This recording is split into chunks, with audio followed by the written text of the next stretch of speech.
दोस्तों, हम छोटी सी हरियाली ब्रेक के बाद आपके पास फिर आए हैं और इस सुहाने मौसम में हम रंजना जी से थोड़ी गंभीर विषयों पे बात करेंगे। रंजना जी के हस्बैंड डॉक्टर साहब जब थोड़े हेल्थ इश्यूज से जा रहे थे लेट 50s में, और वो उनसे 3 साल छोटी थी। हाँ। और उस समय बच्चे, इनकी एक डॉटर की शादी एक हो बेटे चुकी की थी, शादी। इनके 2 बच्चे उस समय अनमैरिड थे।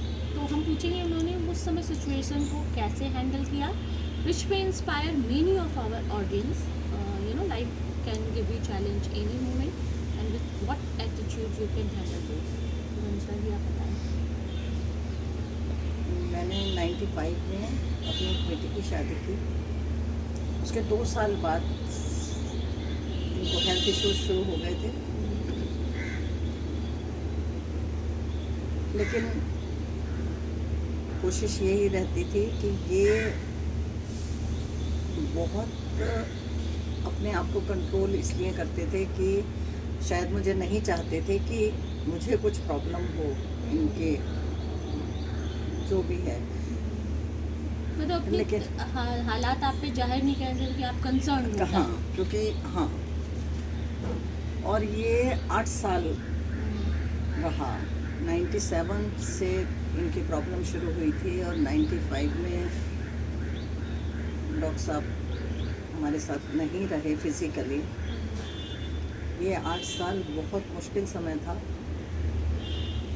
क्योंकि जो हमारा लाइफ स्टाइल था, कभी घर में नहीं रहना, या तो कोई हमारे घर आना या हमें कहीं जाना है, शाम कभी अकेले हम लोगों ने नहीं निकाली।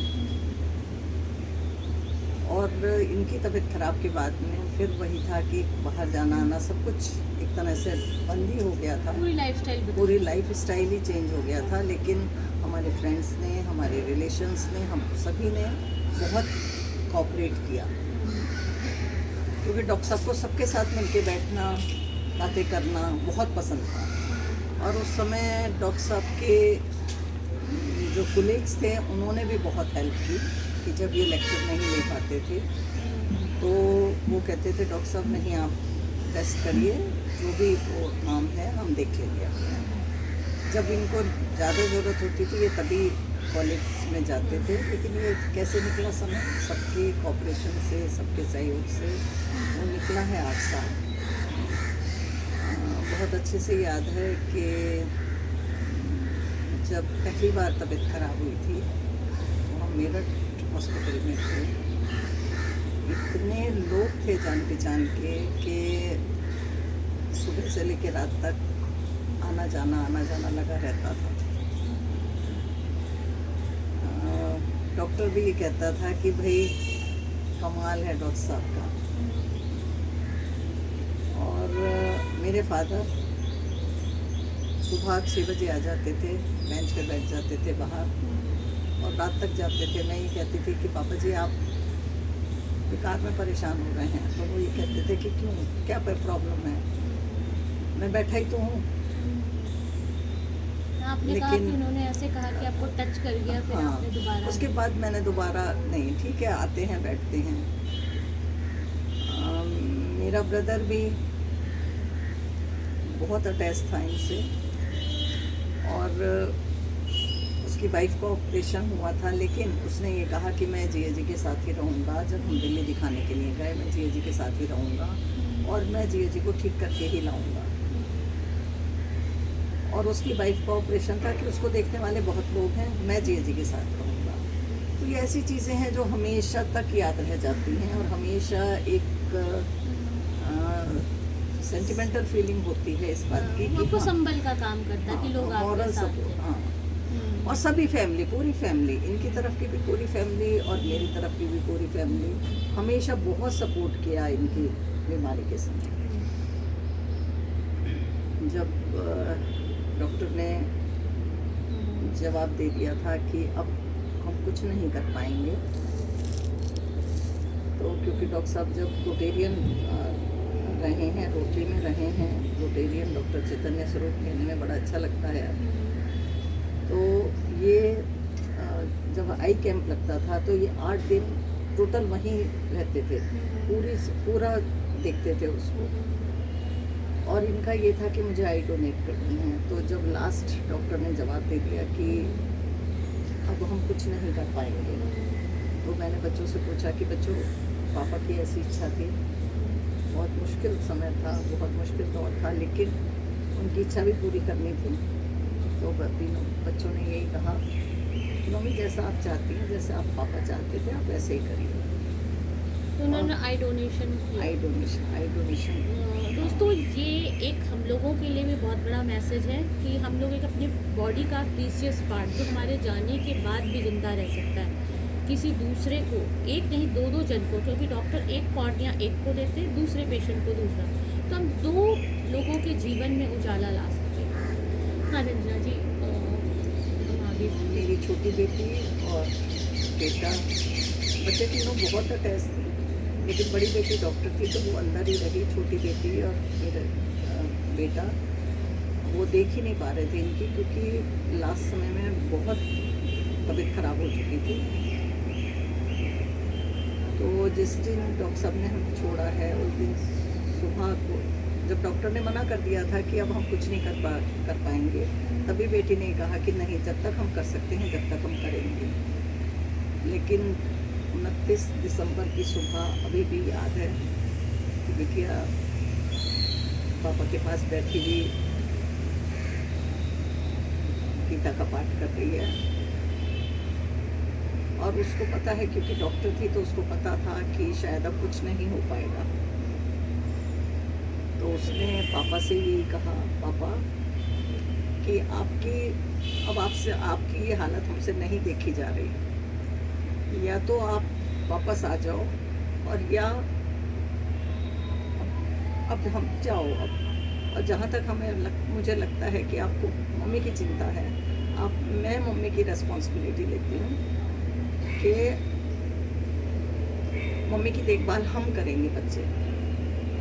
और बिटिया का इतना कहना था, और उन्होंने प्राण छोड़ दिए। तो ये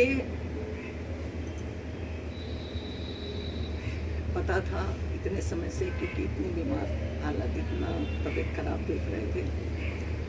लेकिन बहुत कष्टदायी होता है वो समय जब आपका पार्टनर आपको छोड़ के चला जाता है।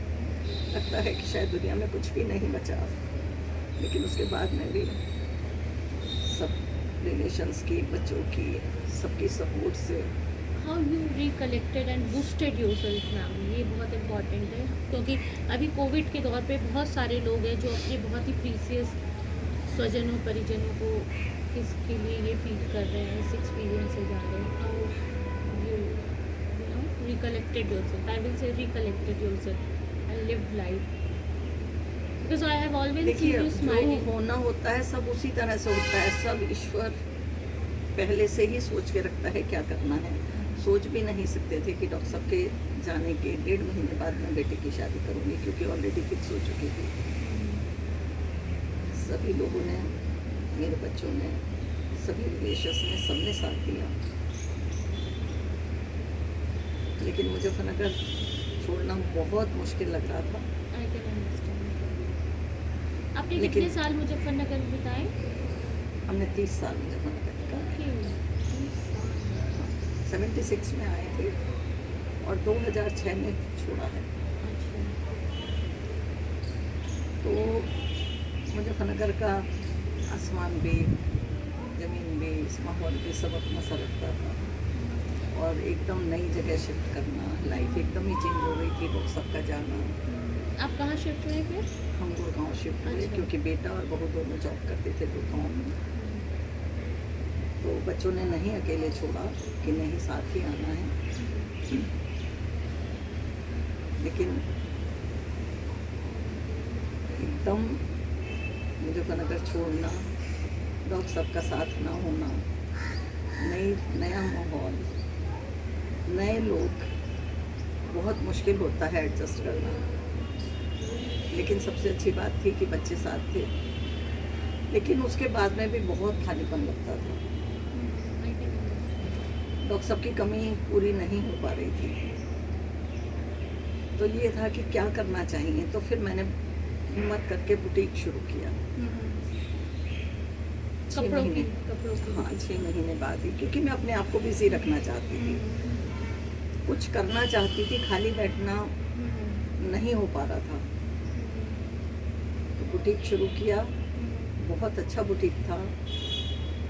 केंद्रीय विहार बहुत बड़ी सोसाइटी है, बहुत लोग जान गए थे, बहुत अच्छे सबसे रिलेशन थे। लेकिन जहाँ कहते हैं ना, जहाँ का दाना पानी होता है,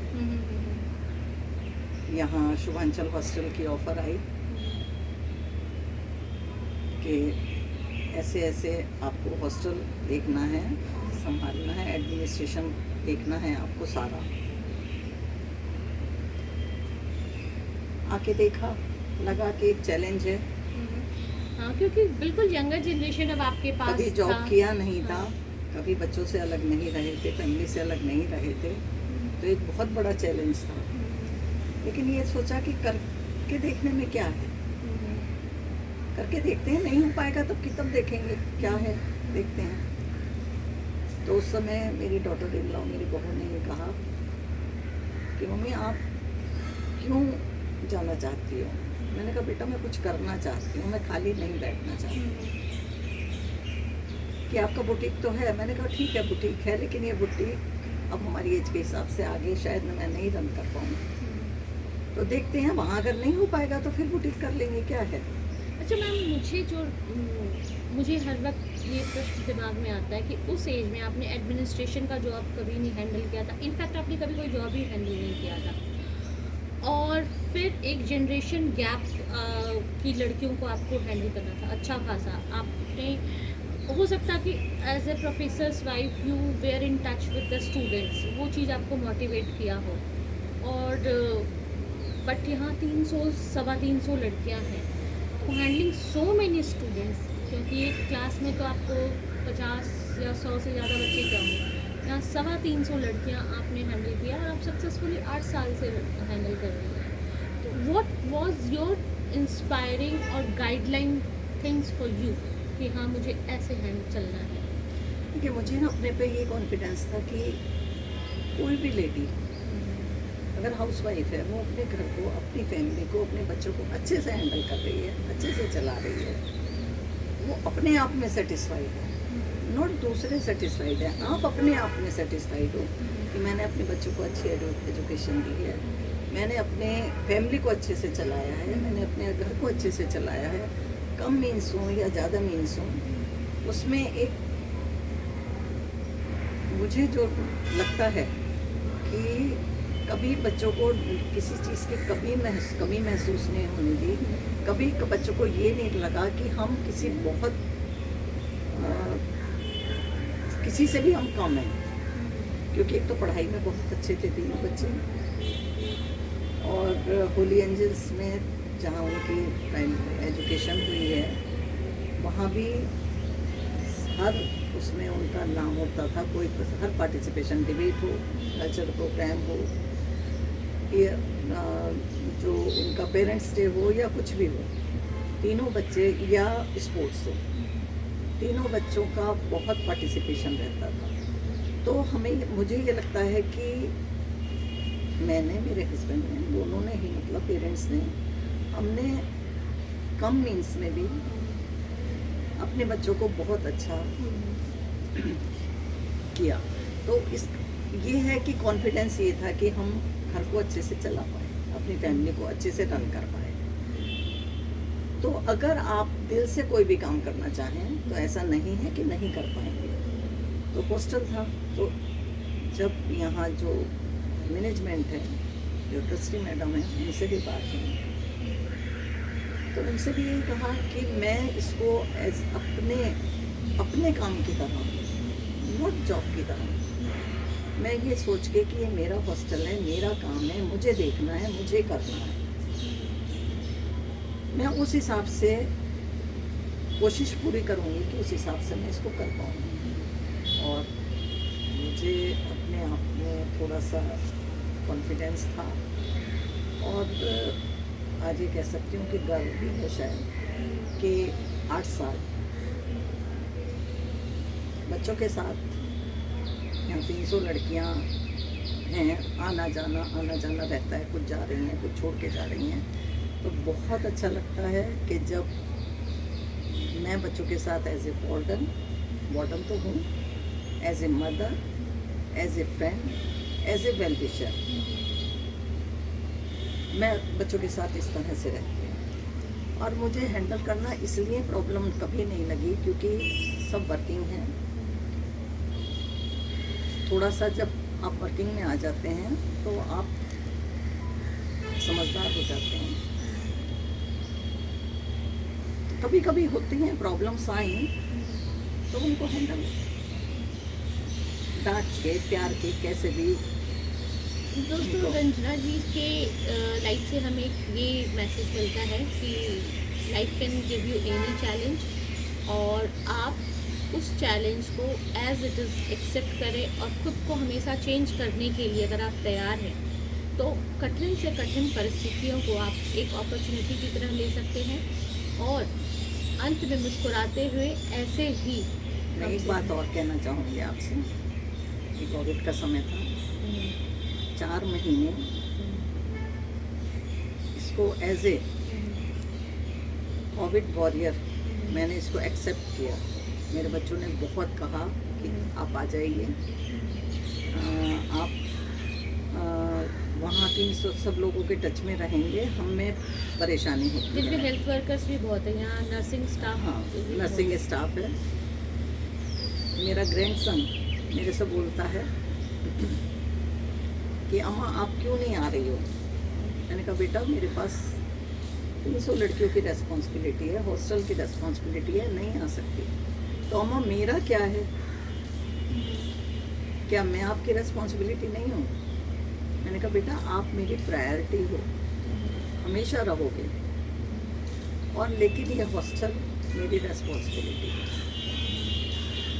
तो मैं अपने आप को ऐसे कोविड वॉरियर की तरह से भी समझती हूँ कि मैंने इस टाइम को बहुत अच्छे से बच्चों के साथ में निकाला। आपने इस चैलेंज को एक्सेप्ट किया और सक्सेसफुली इसको डे बाय डे आप चीज़ों को आपने हैंडल किया। और इनफैक्ट आपके यहाँ पर जो खाना सर्व होता है लड़कियाँ उन्हें वॉलंटियर कर करके they are serving and protecting lots of things. Day by day जैसे भी हमें नीड रही कि हमें ये चेंज कर लेना चाहिए, ऐसे कर लेना चाहिए, ऐसे डिस्टेंस मेंटेन करना चाहिए, या हमें ये ज़रूरत है, तो लड़कियों ने सबने कोऑपरेट किया इसमें। जो मैं कहती रही वो लोग मानते रहे और सजेशंस जो देते रहे, ओपन टू सजेशंस आल्सो। जो सजेशंस बच्चों ने यहाँ दिए उनको सबको देखते हुए 4 महीने बहुत अच्छे से निकालने हैं। ईश्वर की कृपा से आगे भी समय अच्छा निकलेगा। Thank you Ranjana ji, thanks for such a wonderful and positive and lively interview. हम रंजना जी के बेहद शुक्रगुजार हैं और ईश्वर के भी, जिन्होंने हमें ये अपॉर्चुनिटी दी, ये कीमती जीवन दिया और हमें इसे सकारात्मक सोच के साथ जीना चाहिए। इसी संदेश के साथ मैं हमारा आज का इंटरव्यू क्लोज करती हूँ। Thank you.